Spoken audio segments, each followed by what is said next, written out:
This is the Business Tech Playbook, your source for IT help for your business. All right, BJ, we got to start by asking. What's up, Rob? It's the 8th of February, and we hear that the deluge of torrential downpour is in your area. And before we begin to our normal topic, which we have a great topic for you today, I do have to ask the question, how has the IT infrastructure been for our business customers in the SoCal region, since now we have more rain already by the 8th of February than you normally would get for the entire year? I was collaborating with our team Friday before the real rain hit. And I was like, is there anything we should do that we don't normally do to prepare for extra rain or like potential flooding? And it was like, no, like honestly, if we miss a backup, somebody's checking it same day, oftentimes within a couple of hours. If we have good backups, then we can do good restores. We test our restores daily. Like we do quarterly, biannual, like disaster recovery tests. Like, what are we going to do differently because it's raining? Like, we do this stuff all the time. Like, if you have time to plan for it, what's the point, right? Yeah, the two major things that I see from the ticket side is just internet outages, which that's going to happen when you have different power outages. Power gets knocked out, internet's going to follow. And in some areas, when people work from home, if they have older internet lines and stuff gets saturated and the old internet lines in the ground get wet, they're ground out, and you're going to have bad internet when it gets rainy. So we have a select group of customers that anytime we have heavy rain, their internet just almost is unusable, and they have to either use like a mobile hotspot or move to an internet cafe or go to the office temporarily while they deal with that until they get some sort of upgrade. But I think the most unique is one of the offices we heard about. Someone is using some what I thought was a very cool looking office, but apparently they didn't have a great roof and had it leaking through, but they were already set up with laptops. They're already working in the cloud, so they just picked up their units, moved to an office that wasn't leaking, and then they called maintenance.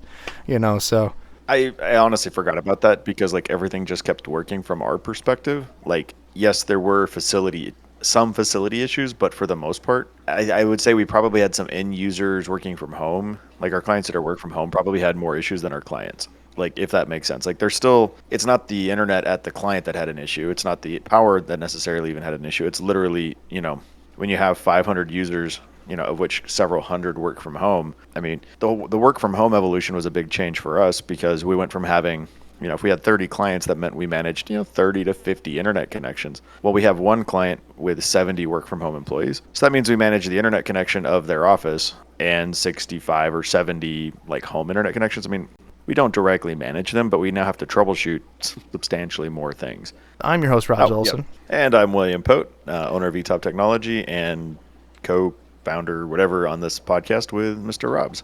Well, we have a new series we're going to want to try. Generally, this podcast is written and produced for we always make fun of Brian, the CFO, or Brian, the manager at a firm that isn't the tech-savvy person.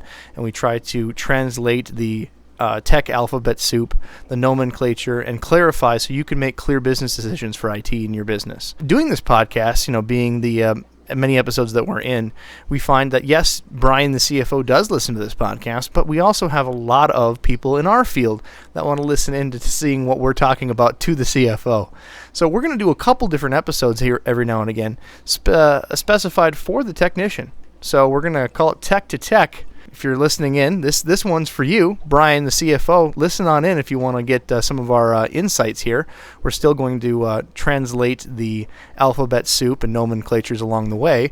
But this particular episode we're going to talk about is how to earn and build the bank of trust as a IT technician, which I think should be part of that first lesson you should learn in college as part of your certifications on IT building, which we miss. We're learning about how to run the products, but not how to run ourselves professionally.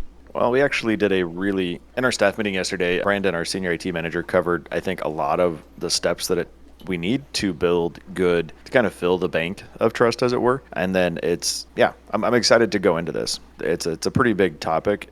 And it's just a good reminder that we're all human, and we're all trying to do the best thing for each other and for our businesses. Now, as we go through this, there's going to be a bit of hopping around, so forgive us, but I think that using a bank of trust can be used in almost every walk of life, especially in anything that you have to do to troubleshoot. So it's not necessarily the IT hat, although with IT specifically, we're at a great disadvantage.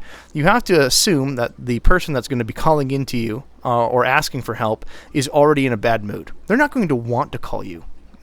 Number one, if they're contacting you, they're already in a frustrating position because they assume they should have been able to handle it themselves. So assume that you're already a point in the deficit of Trust Bank right there for that first introductory call. So number one, even if you're in a bad mood, you have to answer positive. You have to put yourself in a bright attitude. I have a lower voice. I have to recognize that I'm not going to answer the phone monotone like this, which would be very much more comfortable on my voice. But even as I'm doing a podcast, I still have to strain my voice to get this to be bright, clear, and concise. The least I can do is answer the telephone saying, "Hi, this is Robbie calling from eTop. How can I help you?" Just a bright, simple, and concise, positive manner of answering the phone call sets the tone and reverses the already negative opportunity into a positive one. Step one, Absolutely. And I think as we kind of talk about this concept of like IT and relationships in the bank/trust conversation, I think there's a couple of different ways and areas that we approach this, right? So one is tech to like end user, part of it is company to company, or like management to management. And so like I think you can build trust you put into the bank of trust before you need to take out, always, right? And so like you always are putting in, because we're all human, we all make mistakes. And so if you've put in for long enough, if there's a mistake along the way, it's a small withdrawal, and then you're back to putting in. And I think it goes both ways. Like if clients routinely call in and are always jerks, like they're kind of taking out of our bank of trust, right? Like if people are always hard to work with, it reduces the willingness and desire to work with someone. With that being said, if you want to continue getting good recommendations from your IT person, they need to be able to trust that you're not going to just, yell at them. If you're going into an actual bank, you're bringing in money and you're going to set up an account. You're going to be doing that on every first phone call with the first person that you're going to be talking to. So when I get a new user, when I talk to a new company, we just onboarded a couple more customers. That's my favorite phone call. That's my first opportunity to put my best foot forward to say, "Hey, nice to meet you. I'm so glad I heard so much about you. I'm excited to work. I'm Robbie. I'm in Minnesota. We're going to be working a lot together. I had this ticket. Let's crank this one out. And if you got any questions along the way, I'm here to help." Put that best foot forward, put your introduction, and then there's my first deposit into our bank together, because you don't want to go in with a zero balance in your account and then immediately bounce that first check, or expect that they're going to give you a line of credit with nothing in the bank. That's even worse, in my opinion. Well, and it goes back to like everyone's human, and like in IT, like we're going to make mistakes. Like you can't not make mistakes in the line of work that we do. But at the end of the day, like there's so many variables in what we do. Like the reality we don't make 10 times the mistakes we do is a pretty big indicator into how much care and effort we make in thinking through our changes that we make. I had a thought and it just disappeared, but that's okay. While you think of that thought, I'm going to go back on the other thought. So I'm introductory on the phone call. Voice is important. Demeanor is important. The words you choose, the best foot forward. I have to state this because, especially in IT, we get a bad rap that we're introverted, closeted, antisocial, generally neck-bearded people. I'm sorry, but that's our profile. So you get that, and let's pretend, a good chunk of us are those people. You know who you are. Look yourself in the mirror and accept it. I'm that person. If you saw me right now on the camera, I have a beard. I'm 6'2". I'm over 300 pounds. I'm a big dude. I do a lot of different activities outside IT. I'm normally intimidating if I didn't wear colorful clothes, and I'm a goof.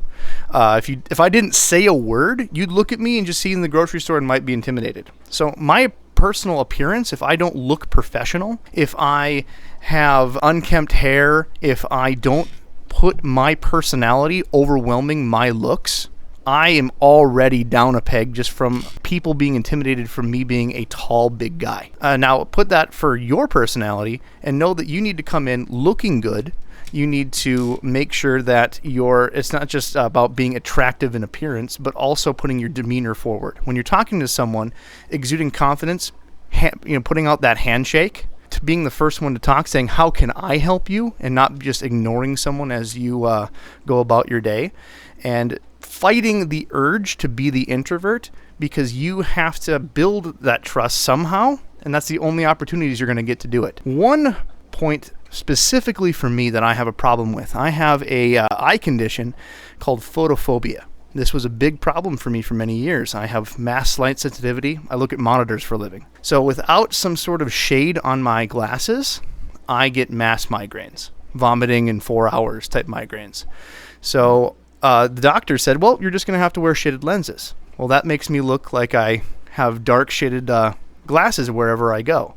So if people don't have eye contact, I'm already a tall dude, I'm already losing that line of communication. So know that if you can get away with not wearing sunglasses at work, don't do it. I found my workaround to accommodate my eye condition and my migraines was actually to try colored lenses. Yes, I have blue, green, pink, purple. I get them all from like Zenni.com. Lovely purple. Lovely purple colors, yeah. Yeah, they match my business uniforms and business attire. I got, button-up collar shirts. I got some suits, whatnot, and they match.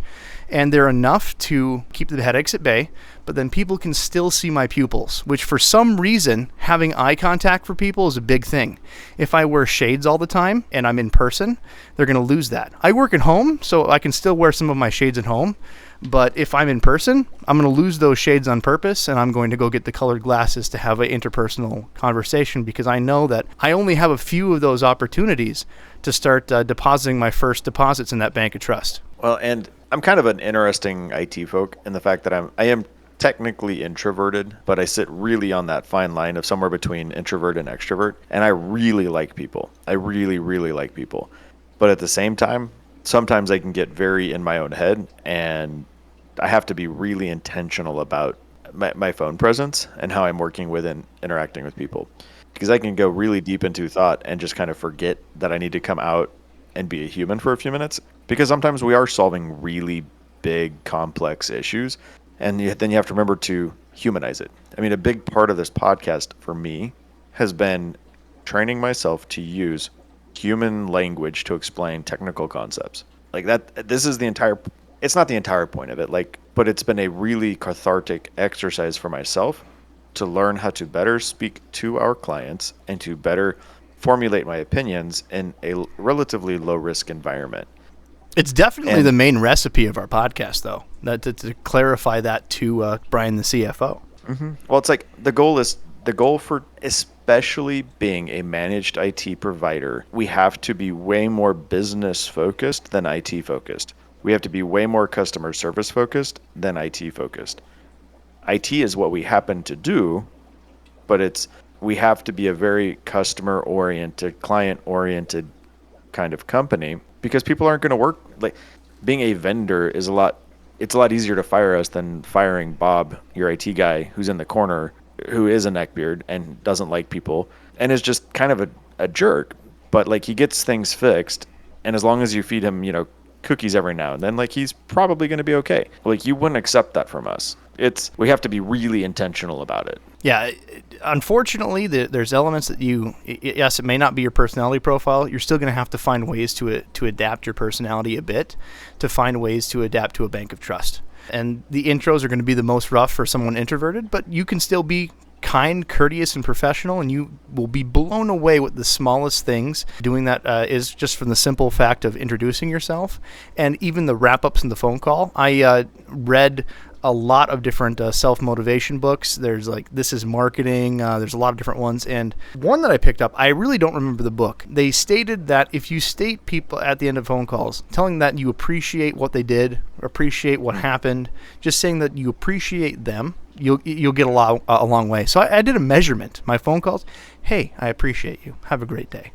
It's amazing what type of feedback that gets, just that little bit of conversation.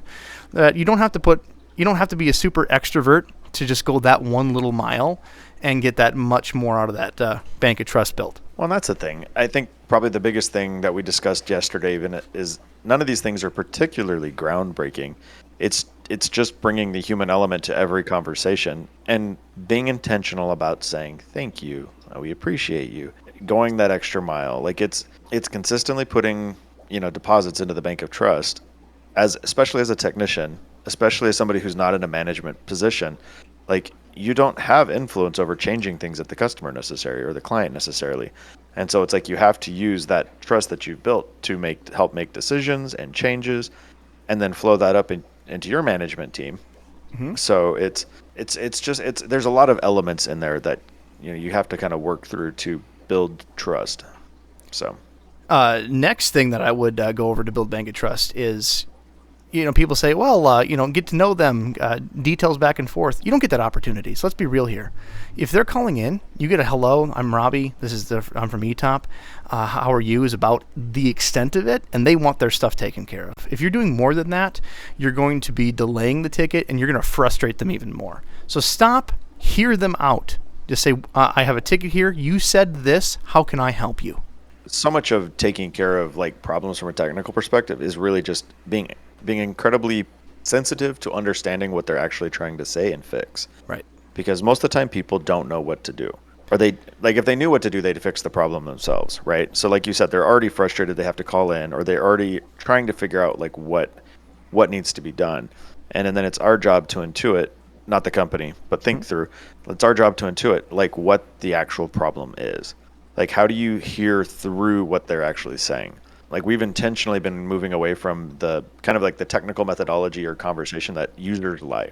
And unless somebody's like actively lying to me and like intentionally lying to me, I'm always going to default to they just don't understand how to ask the questions they need to ask. And so it's like our job is always to train ourselves, our technicians, our team, how to hear through what the actual problem is. And then like actively reflect back to them what we hear the problem being. And oftentimes like it allows them to clarify what the problem is, and sometimes that fixes the problem. And then sometimes it allows them to be, got it, okay, I know, like yes, that is the problem, let's go fix it. Now being on the phone, I find this particular step to be much more advantageous, but you can see rookie versus seasoned technicians have a difference of calling. So if you pick up the phone and say, hello, let's say Karen, I see that you called in about this issue. Is it possible I can connect to your computer? And you start that as the question. They'll go and help with your issue. They'll say, yes, you can connect to my computer. And then immediately say, well, so can you tell me more about the issue? Because no matter what the issue is, even if you've read it, you know exactly what the problem is, you already have a resolution, and you're just working on it, they need to express themselves. That's what they're doing. They have frustration. You're going to be on the phone anyway. It's going to take you, let's say, 6 minutes to take care of that problem. You're working on that. You're going to have it done in 6 minutes. Let them talk and vent that out for 6 minutes. It's not going to hurt. That is the difference between a seasoned technician and a novice technician. Novice technicians don't want to hear it. They're just to take care of your issue. They're like, let me just fix this, and they haven't really addressed anything else. And you won't believe what other issues they'll bring up that you can fix along the way, or just build the bank of trust from letting themselves express themselves on their problem. One of my favorite ways to start a call is like, hey, I hear you're having a problem. I'm here to help you. Show me what's going on. And then like while I'm finding their machine, while I'm going through it, it allows them to pull up what's going on. Like, and half the time the problem's resolved itself because they were impatient, or we ran an update, or insert 50 reasons here. They actually restarted their machine, right? And now the problem is gone. But like starting with, hey, I really love, show me what's going on, and it can be kind of a calming thing. They get to start doing something while I'm connected to their machine, and I don't know. It seems to cause a fair amount of trust. And the show me what's going on inherently, without you saying a word, teaches them that you love being showed what's going on, and without ever asking them, their go-to is that, oh man, IT really likes being shown. I'm going to get them screenshots. I can't tell you the most computer literate people that I've said and started phone calls, hey, can you show me what's going on? They'll start the ticket by attaching screenshots or a video, just showing me ahead of time without ever being questioned. So there's no wrong way of showing what's going on, even if you know the issue. So just build that up. When we start working with a client, one of the free things we do is we do a coffee and donuts meeting. So most of the time we found that people don't actually prefer donuts. We show up with bagels, right? So we'll show up with like a traveler or two of coffee and then like 2 or 3 dozen bagels with cream cheese and stuff. And then we'll do like a 30-minute like training about who we are, how to work with us. I show them how to take screenshots. I show them how to use our basic tools. I connect them to our university. Like, I just spend 30, 40 minutes just talking and asking questions. And it's like people really love it because it's just, we get a chance to be friendly. They realize there's humans behind all of this. Actually, I should put pictures of our team in my coffee and donuts slide deck. Totally going to do that now. Because again, it's so technical. We are remote to our clients so much that sometimes they forget that we're humans too. And it's like just continually encouraging that humanization of like the relationship. Like, our users aren't just users. They are humans and they need help. And like that's what we get paid to do, is provide that help. Now, when you're going through it, they're going to express details along the way of, hey, this happened. Don't just sit there and just take it in. Make sure that you're doing follow-ups and like, agree with them. Not necessarily just flat agree, but when you have moments to add points, like, hey, I've had this issue. This was happening last week, and they give you a moment. Express, we did have an outage. Tell them information. Don't hide information. There was a small outage we had with that tool last week. We got it resolved. Did you see any issues after that? Give feedback. Right. Don't just keep dead air. Now, in my prior experience working for internet service provider, there was a conversation I think they did with Disney. Disney's a big proponent of Disney. They're a big proponent of business customer service. I didn't know this years ago, but apparently you can pay Disney all kinds of money, and they'll send a team out. They'll build company culture. They'll do all kinds of craziness. And a big thing that they said was take your technical staff and move them over to customer service and make them go through all of your customer service training for your customer service desk, and teach them the customer service motives that you're using, so that they can go through. And the biggest thing I got put through customer service training, the biggest thing I learned was dead air. Most of the technicians, they're not sociable people. Dead air is, I don't know, I don't think it's a negative bank of trust, but I always feel like it could be. If you're just sitting there working on their issue, the person technically can't leave because you either need passwords or you need them to watch the error because they're still showing you details, and you're just sitting there for 10, 15 minutes of just nothing, and you're just doing mindless work. That's an opportunity that you could ask them other details about something, or worst case scenario, go to the go-to. Don't ask them about the weather, but what I like to do is they're humans just like we're humans. Everybody else has passions outside of work.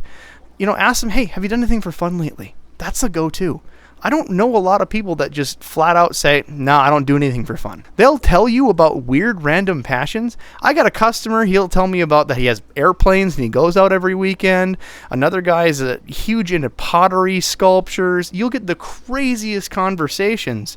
And You have to tell me about the pottery guy later. Oh man, one of our managers, I won't give out names because I don't have his permission, but big into like the electronic dance music scene. Apparently he's pretty big on Spotify and all kinds of goodies, and you just don't know what's out there, That's right. You mentioned that. I have to go find him. Yeah. And, listen to his cool stuff.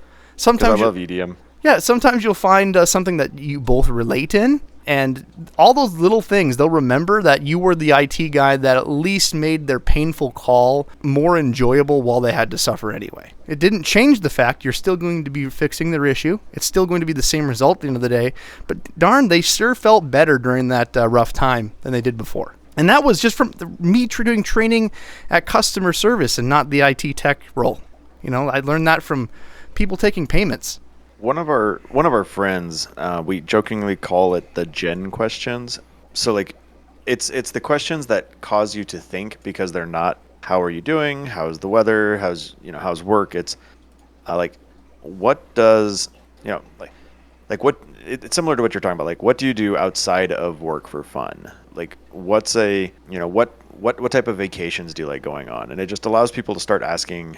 I'll have to actually go get some of those questions and put them out there. But like Gen questions are the best because it's like very interesting, and then it's especially if you listen and then like are able to reflect that back. That's really cool. Yeah, I mean, the day-to-day customers that you get to know them. Especially in an MSP, you're going to be working with some of the same customers all the time. You build a relationship with you. You'll answer the phone with, some silly nicknames, but you still keep it professional. You get to know some people, and you ask, like, oh, how's the kids? Simple things. But there's still people that you are new. There's new hires every day, people coming in and out. And I have a Monday through Friday rule. Monday, Tuesday, hey, what'd you do last weekend? Wednesday, do anything for fun lately? Thursday, Friday, what do you got planned for this next weekend? Right. It's so easy. And That's I can't funny. tell you the amount of... I've had, since I probably worked for eTop, I probably had like 3 people say nothing. And they were just in a bad mood. Like they probably just got yelled at by a client. They didn't want to talk to me at all. And that was just fine. That means they have chosen to have that quiet conversation. I'm like, oh, well, okay, sorry to hear that. And I just keep moving on. That's fine. They chose that. I gave them the opportunity. I'm that Uber driver that'd be like, so what are you guys doing this weekend for fun? And he's like, can I just have a quiet ride? You sure can. Let me turn up the radio. Anything you'd like to listen to other than me? Yeah, absolutely. Let me click buttons and leave you alone. Right, that's funny. It's funny. Brandon and I were going to a conference in Texas, and our Uber driver's like, "What you doing here?" And they're like, it's a bunch of IT people getting together and talking about security." And she's like, "Oh, that sounds fun." I'm like, honestly, we're like a bunch of old ladies in a knitting circle. And I thought she was going to drive off the road. Because, I mean, like, we get around, we all gossip and talk about all the, that's terrible. Yeah. I mean, we don't knit, but, I mean, you get a bunch of us in a room and we can be pretty funny. Okay, that's funny, right? If you've ever seen 4 technicians sit down and cut a bunch of patch panels for an IT closet, that's exactly what a bunch of IT people doing. They're sitting there knitting some Cat 6 cables. You'll have to look into take a picture next time you're ever doing that. ITknittinggroups.com. Yeah, just IT knitting groups are just sitting there putting the 8 wires together. 568B. Yeah. Orange, white, orange, green, white, blue, blue, white, green, brown, white, brown. You see it in your sleep after you do it. Dude, enough. I haven't punched down a cable in probably 5 years, and I still I have to say it to myself every time I do it. But man, orange, white, orange, green, white, blue. Yeah, just Man, before working for eTop, I think the last day of the last place, I worked 12 hours punching those cables. It was a lot, man. So I was doing IT knitting. There you go. I'm not going to forget that man. one. But okay, Yeah. besides just being aware of being professional, being aware of the customer, trying to do your best to be pleasant and earning that bank and not leaving dead space. Focus on the issue. When customers have a question, don't be generic. Don't be hiding of the information. They have a real question. Give them a real answer. And sometimes that saying I don't know is just fine. Seasoned technicians really are confidence in I don't know is a good thing. If they're hearing that you're confident in saying I don't know right now, but answering it, I will find out for you, gives them so much more confidence. And then saying I will find out for you and I will call you back by tomorrow. You will have a phone call. You will have an email. We will have this connected. Don't you worry. Having backing to it, some sort of measurable deliverable if you don't know. As an owner of an IT company, there's nothing that makes me more comfortable than somebody saying, I don't know, let me find out. Simply because I know it means somebody's probably not going to make a bad judgment. You know what I mean? Yeah. It's like what we do so frequently has a very high business impact. Like we install a program wrong. We don't have something set up quite right. It causes a lot of potential business impact. And so I'd way rather somebody go, you know what? I don't know. Let me escalate that, or let me bring in one of my senior people to help understand what's going on. Like the amount of comfort I get is so much higher than just YOLO. Yeah, don't give them an answer being just like make something up. That's purely unacceptable. There is no scenario where making something up works at all out in your favor ever. You give them point blank answers. I will find out. I don't know. Or I believe right now this is what it's leading me to, are all fine answers. That's the weakest answer in my opinion. Say, give me time. I'm still finding out is a great one. I still need time is an acceptable answer. I'll call you back. Because keeping people on the phone also, because we talked about dead air, only keep people on the phone when they have to. If you have any person, even if they're working home and their job is exclusively on the computer, letting them go and making phone calls back to people, or even just going to get a cup of coffee while you deal with the issue is a better answer than keeping people on the phone if you can help it.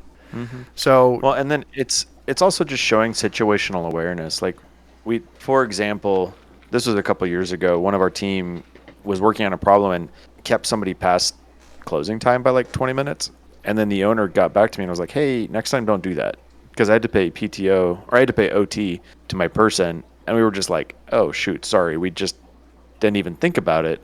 But it's like we ended up costing that person an extra $30 or whatever because somebody stayed 20 minutes, 30 minutes late. right. And it's like, it's caused us to be really focused in on like, hey, it's 5:00. Do you need to go? Are you on? Like, we're trying to be way more thoughtful and forward thinking about what's this impact on the client. Like if it's an attorney that bills out at $400 an hour, like if we eat up an hour of their time, like, can we switch them to another laptop? Can we, like, is there something that we can do that keeps them billing and making the company money? And that's a fantastic segue of time management. You want to earn someone's respect, especially someone that's busy. Respect their time. When they put in a ticket, most managed service places have some sort of what they call service level agreements, the SLA. There's some acronyms for you. These SLAs are what they agree and measure their response times on. Mostly it's a couple minutes to find a ticket and make sure it gets assigned to a technician. If they're not busy, the technicians can jump on them right away. But if it's super busy, if, LA's melting down and there's floods everywhere and everybody's calling at once, we can at least make except last week. Make an arrangement that we're going to try to call them within 4 hours if the stuff's melting down, or 8 hours, whatever the agreement is, the SLA is. And when you call that person back, the first thing is, hey, I know that this is going to take me 30 minutes. I know this is probably going to take me an hour. Is this a good time to do this, or do you want me to schedule this for a better time? And when you have a person that has deadlines, especially lawyers are big on this. Lawyers have court dates. They have hard deadlines, hard meetings. They are very, very good at telling you their priority. And if you give them an opportunity saying, nope, Friday at 1 o'clock, that's your window. Not only do I love that because I get to book that out and I can go work on someone else's issue right now, but they love that because you're being respectful of their time and you've earned more of that trust bank. Well, it goes back to, it's that way for lawyers. It goes that way for like CPAs or accounting folks, especially during tax season. Out of tax season, it's a lot less of an issue. I find engineers tend to be very heavily this way, and or typically like executive staff at like larger companies. It's being hypersensitive to, like, do you need this right now? Like, is not getting this fixed right this second going to cause you to miss a deadline? And or like you said, hey, 1 o'clock on Friday is a way better time. I can limp along until then. Yep, for sure. And your clients, like the management of your clients, are going to love you by thinking of that, because at the end of the day, like, that human that they're employing that's billing out $400 or $500 an hour is an expensive resource. And so if you can avoid eating into an hour of their time and losing I look at two different costs. There's the hard costs of employing that person, and there's the opportunity loss of that person not billing. Now, we talked a lot, and I think the whole first half of this, or whole chunk that we've done so far, has been triage on a technician and building that trust bank from the beginning. Now, what we haven't done is how to build that trust bank with different management or department leads. If you're a new IT technician, or if you've assumed a different role, or you haven't talked with a different department and you've been there for years, I'd like you to change possibly what you're doing now. If everything is reactive or reactionary, you need to be proactive with these people instead. I want you to change the game with these people. So instead of them coming to you saying, I need this, react. Instead, I want you to go to them and say, hey, what are you planning for this next quarter? How many people are you going to have? What are you going to have for software? How can I suit your needs for this next coming X? How can I better assist your team? How can I do things differently? And right there, I don't care who you are, or if they've even built a negative debt of equity and bounce checks in your bank of trust, they're going to maybe delete that prior account and start afresh with you. Honestly, like most of our clients, like we have a 2 to kind of like 10-year lifespan with. Like we have very long life cycle, like client retention, simply because we work very hard to put into like that bank of trust. and it's helping them plan out the year. What's their budget supposed to be look like? When should you be replacing things? And typically we're making suggestions, at least 6 months to a year in advance. That way we're not coming up last minute. Hey, 2 months before, end of life on that server, you better, time to write me a $10,000 check that you didn't plan on for the last year. Like I do not hide from hard questions most of the time. Like if a client's having a hard time and they need something, like that's where we're there to solve the problem for them. And have we gone through some rough patches with customers? 100%. But then like you come out the other side, you solve the problem, and then you continue to perform. You build some really strong relationships. Another thing to do is an internal IT guy. Managed service providers have an edge forward. We have policies in place that we have to have every user on board authorized. And I'm going to cheat. I may have never talked to this person ever before, but I have this cool system where if they call me, I'm pulling up their name, first name, last name, email address, ticket history. I can see responses back. I can see their position history, who they're underneath, who they're in charge of. I can pull up all kinds of different information so I know who that is going forward. When you're internal and HR is not keeping you in the loop, you're being reactionary, you don't get that foot forward. You don't even get to know who this person is, and you got to have the awkward conversation of, who are you? I'm sorry, I'm the IT guy. I really like to introduce myself. Instead, go to HR. Don't be afraid of saying, hey, if you got to make up something, hey, there's a security audit. I need to know who users are. That's a real thing, by the way. Get a list of people, and don't be afraid to introduce yourself to everyone. That should be a going forward. And, it's not just a company email saying, hey, there's a new IT guy. Here's a number to call, a generic number to call. This is, Brian in IT. You need to be the guy to build that as well. At 100. Well, and it's doing what you say you're going to do, when you say you're going to do it, consistently, day in and day out, and then having a good attitude about it. Like, it's none of what we're talking about is particularly hard, but it's doing what you say, when you say, consistently, over and over and over again, and then people are going to love you for it. And then every now and then you get to fight back and go, yeah, we've never done that before. You know what I'm talking about. Well, you used to never charge for this. No, we've always charged for it. Like, this hasn't changed. Yeah, it's amazing how much you can build trust just by showing up again and again and again. Now, we wouldn't be able to finish this without talking about what I consider the most important and yet most forgotten thing that I think all technicians don't do perfectly, and we all can improve on, is closing the loop. Without closing the loop, I don't care what good of a foot forward, what kind of a cool guy they think you are, how knowledgeable they thought you were in the call, how you fixed their problem. If you don't close the loop entirely with either the team that was involved, the vendor you were working with, or just the person you finished with, a professional closed loop, it's all for none, especially when you're not recording it. So when I'm doing a issue, however minute or large, I'm going to be not only calling them saying, hey, your issue is resolved. I've tested it. You sent me a screenshot of it tested. Is there anything else? That's a thing that technicians like to I don't want to ask. I'm going to open up a can of worms. I've literally had a CEO laugh in my face because I said, anything else I can possibly help you with today? And he just leans back in his chair, barrel laughs, and like, boy, you don't got the time. I'm like, try me. If I got to make extra tickets, we got to schedule something out. That's what I'm here for. So close the loop. Ask if there's anything else. You're not expected to do it that moment. Capture those for another time, because there's the biggest bank of trust. And then summarize it with an email. Today, we installed QuickBooks. Today, we fixed your OneDrive. Today, we upgraded to Windows 11. And summarize exactly what you did, because they may not know what you did, or even if you explained it to them, they may not remember or completely understood it. Put a link in there showing them what you did, explain it a little bit better, and even if they don't understand it clearly, they still have a record and have the confidence in your expertise that you were able to publish it. Close that loop, finish it, and you will have a bigger bank of trust than anyone else. Yep. Every single day. Show up and do what you say. Well, that's what I call that bombshell. That's what I call home run. Hey, BJ, have you done anything for fun lately? I run an IT business and have a farm. I don't have fun. Well, I'm going to be watching a Super Bowl this weekend. Go 49ers. If you guys, sweet. You like the 49ers? No, team. But I like them more than the Chiefs right now. So there we go. Hey, that works for me. 49ers are kind of like my local-ish team. It's like politics. You vote for the one you hate less. You know what I'm saying? Being in California, it's very much about voting who you hate less. There you go. So if you got questions for the podcast, you can email us podcast@etoptechnology.com.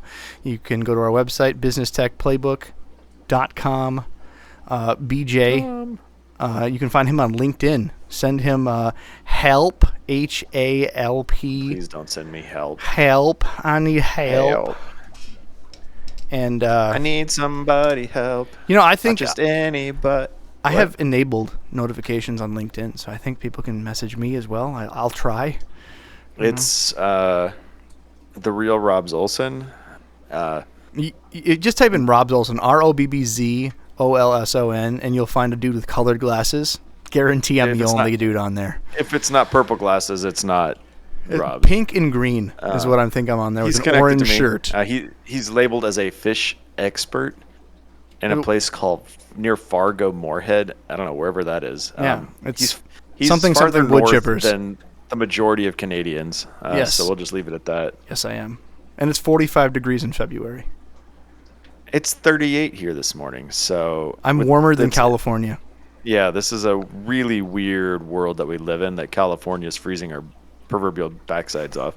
And Rob's is like, it's warm. It's warm. It's warm. So, all right. Well, thank you. On that note, earn that bank of trust, people. Let us know. Let's do it.